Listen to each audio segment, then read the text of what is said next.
नमस्कार दोस्तों, मेरा नाम है अजीत सिंह और पैसा बाजार हब में आप सभी का स्वागत है।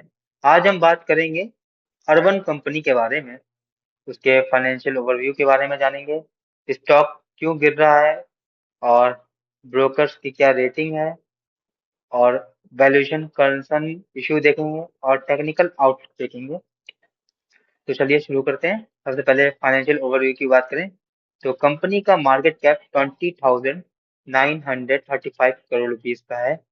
करंट प्राइस चल रहा है 146 का। इसका ऑल टाइम हाई है 201 और लो 145। वैल्यूएशन की बात करें 87.4 है। डिविडेंड यील्ड 0% है, क्योंकि अभी हाल ही में 1-2 महीने पहले ही ये अभी स्टॉक मार्केट में लिस्ट हुआ है। रिटर्न ऑन कैपिटल एम्प्लॉयड की बात करें 2.37 है। रिटर्न ऑन इक्विटी 15.5 है। स्टॉक इम्पैक्ट और ब्रोकर्स की रेटिंग देखें तो स्टॉक अप्रोक्स 3 से 3.5% गिर गया है आज के दिन पे। और एक महीने में देखें तो 10% की गिरावट है। गोल्डमैन का न्यूट्रल रेटिंग है और टारगेट है 140 का, जबकि स्टॉक का प्राइस चल रहा है 146, तो नीचे गिरावट की उम्मीद है।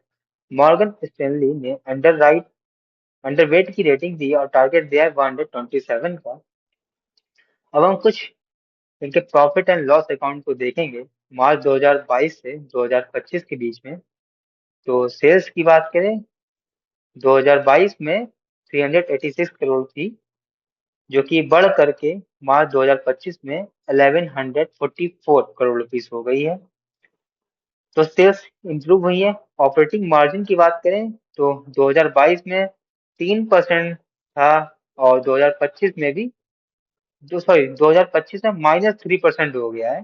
तो देखें बीच में कितना इंक्रीज हुआ था, सॉरी बीच में कितना डिक्रीज हो रहा है। इनके मार्जिन गिरते जा रहे हैं।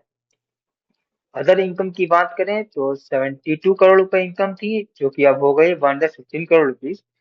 तो कंपनी का जो मेन बिजनेस है वहां से ये प्रॉफिट नहीं कमा रही है, अदर इनकम से प्रॉफिट आ रहा है इस कंपनी के पास।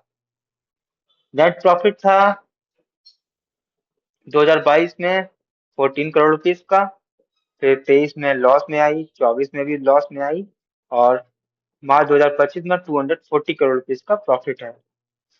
तो मुझे कंपनी फाइनेंशियली थोड़ी वीक लग रही है। अब हम बात करेंगे वैल्यूएशन कंसर्न की। तो स्टॉक अपने हाई वैल्यूएशन पर ट्रेड कर रहा है पॉजिटिव ग्रोथ की एक्सपेक्टेशन में। तो अब यहाँ से गिरावट होना चालू हुई है, प्रॉफिट बुकिंग हो रही है मोस्टली। और कंपनी इन्वेस्ट कर रही है न्यू सेगमेंट्स में, जैसे इंस्टा हेल्थ, इंस्टा मेड, जो कि कंपनी के प्रॉफिट को रिड्यूस कर सकते हैं और और स्टॉक में गिरावट आ सकती है। ग्रोथ एस्टीमेट की बात करें तो रेवेन्यू अप्रोक्स गोल्डमैन के हिसाब से 24% CAGR से ग्रोथ होगा 2025 से 30 के फाइनेंशियल ईयर में। ओवरऑल बिजनेस ग्रोथ की बात करें तो इनका 2025 से 28 में 18 to 22% CAGR से ग्रोथ होगा। टेक्निकल आउटलुक देखें तो ओवर वैल्यूड जोन में है स्टॉक। अगर यहाँ से गिरावट होती है तो 149 का पहला स्टॉप लॉस है। दूसरा स्टॉप लॉस है 135 का। तो करंट लेवल पर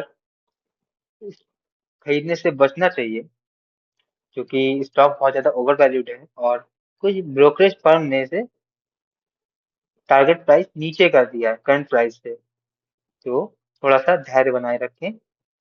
और शेयर होल्डिंग पैटर्न देखें तो प्रमोटर्स की होल्डिंग 20.44% है, जबकि फाइनेंशियल इंस्टीट्यूशन की होल्डिंग 67.36 है। डोमेस्टिक इंस्टीट्यूशन की होल्डिंग 6.13, पब्लिक की होल्डिंग 6.03। तो सबसे ज्यादा स्टेक यहाँ पर फाइनेंशियल इंस्टीट्यूशन का है। तो ये चीज आपको अच्छी लग रही है, बुरी लग रही है, ये आप खुद डिसाइड करिए, क्योंकि मुझे पसंद नहीं है इतनी ज्यादा होल्डिंग होना। प्रमोटर्स की कम से कम होल्डिंग होनी चाहिए। और कंपनी का बिजनेस ई कॉमर्स सेगमेंट में है।